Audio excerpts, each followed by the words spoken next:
Well, hello. Welcome to my craft room. Today it's all about honeybee stamps. I purchased the new stamp set called Queen of Hearts, and it is a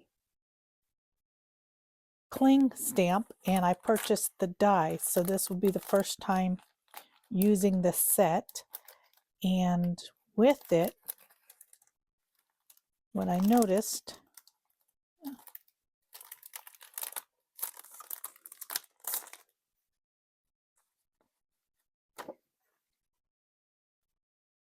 is on the cling stamp, each of the little things comes apart. So you don't have to stamp it all at once.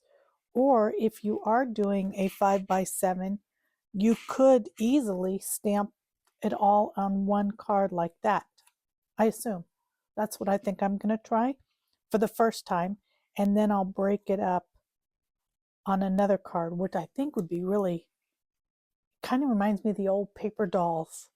And that's what I'm kind of thinking that I'm going to do this with, like the old paper doll sets. But what's kind of neat is it breaks away, so you could try doing it all in one, or, now that I think about it, maybe I'll do it like the paper doll set, since you can cut it out and then do a frame separately. Oh, I'm anxious to see how this is going to come out. But this is their new set called Queen of Hearts. The first phase of my card is I'm going to make it a shaped card. So I'm taking a top folding A2 size card. So I'm going to score it at 5.5.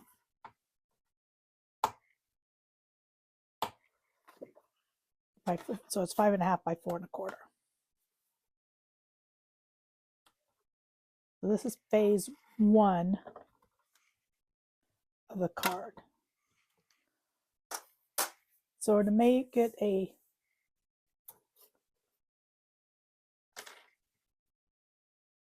shaped card, I'm going to need to die cut it, but not on the top part, so that doesn't get cut up there. But I only want to do a little bit because of the fact I want part of the bow. So when you stamp it, but I got to keep it straight down here, or else your card will be crooked. Trust me. There's a reason I know that. So I'm going to go ahead and die cut it. So up here,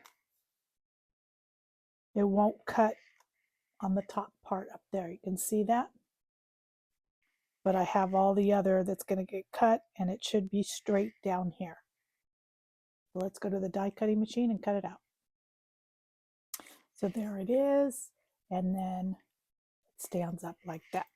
Kind of hard to tell on here, but now next tricky part is we have to stamp within those lines. Prismacolor pencils, so I am just going to stamp it out in Gina's black. I'm not using any special ink. As for alcohol markers, and voila, it looks pretty good. Just like I do with alcohol markers, I'm doing the same method for the colored pencils, which is the Prismacolor pencils, and I'll try to link the colors down below because it's hard to tell what color I'm using each time. But I did start with the darkest to do all the shading, go over the black lines and the black spot of the skirt, and then I'll go in with the lighter color. For the heart, I went in with the darkest again, and this I wanted more of a reddish heart, whereas the dress I want more of a pink. So I'm going in, I sped this up, but I went in with light touch for the reds and the darker colors, and just kept going over and over until I got the desired colors that I need. Now I did this throughout this whole coloring,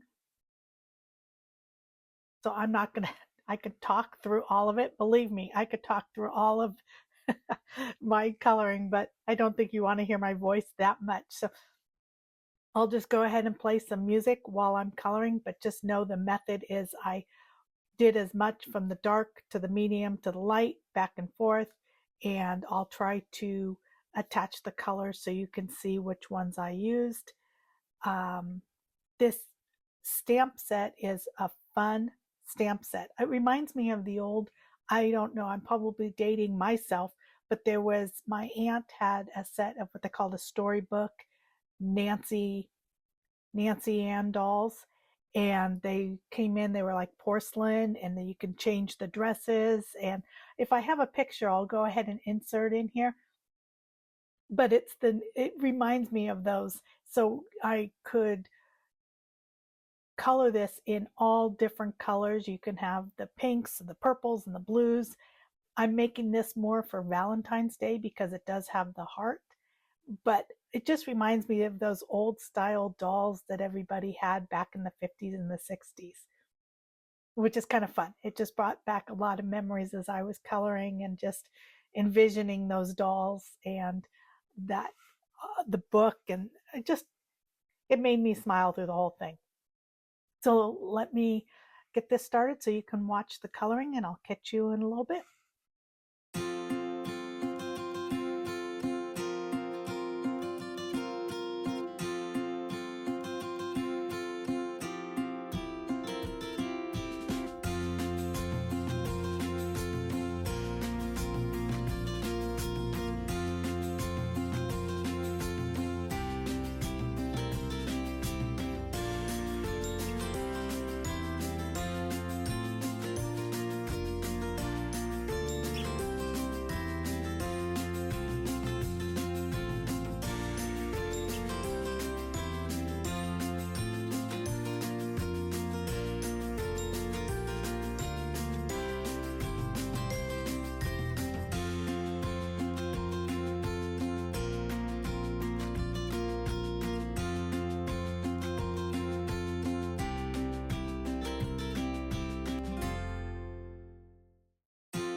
let me jump in here. For this section, I am using the colorless blender, and I'm what they call burnishing the colors to make them blend. Once I'm finished with the colors, the main colors that I like, and I've done all the pinks and the shading, I go in and I burnish. And I probably could do more of the color, keep using the color over and over and do the same thing, but I like to use the colorless blender. It kind of blends all my imperfections of coloring together, and I like the way it gives that clean appearance where I don't see all that white through. I do come in later and add white for highlights, but I want to get rid of the white core looking paper at first, so I burnish these colors into the paper, and then I'll go in later and do the highlights. And so now back to this part of the dress, I'm starting again with the dark and going in with the lighter colors for each one.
For the umbrella, I wanted to make it like a lace, pink lace umbrella. So I'm using a very light pink here, and then I go in with a little neutral color.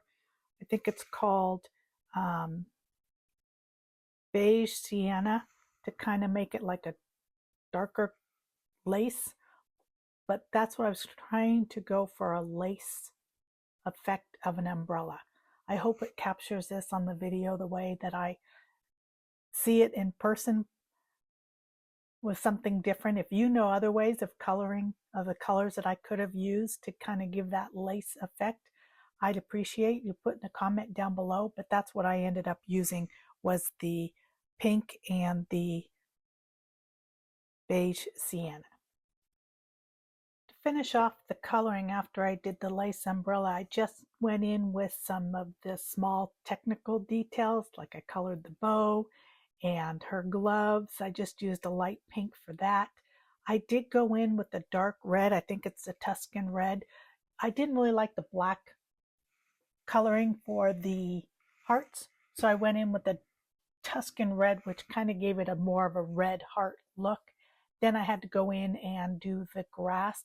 I did use two different types of greens on this. I used a grass green and I forget what the other color was, apple green, just to kind of do that. And I forgot a rose, so I had to put one of those in. So I went in with the grass green and just kind of filled in towards the bottom.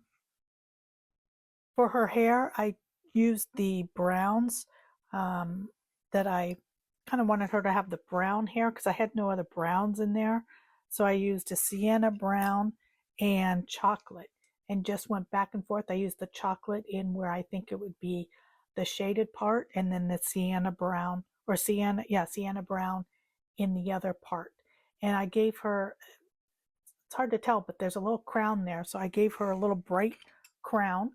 So I used the yellow orange for that to kind of give it, I guess that's why she's the queen.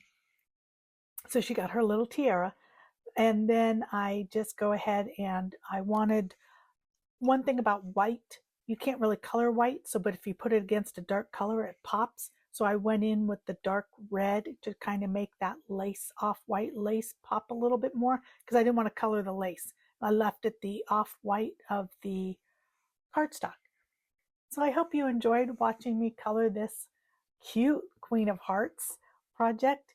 As you can see, I did it as the shape card, which is kind of fun because it can stand up, but you could definitely put it on a card base like I have here and use the frame that comes with the set if you want to do that instead of, or if you wanted to do the alcohol markers. I didn't use the alcohol markers because I used a shape card and I didn't want that to affect the backside.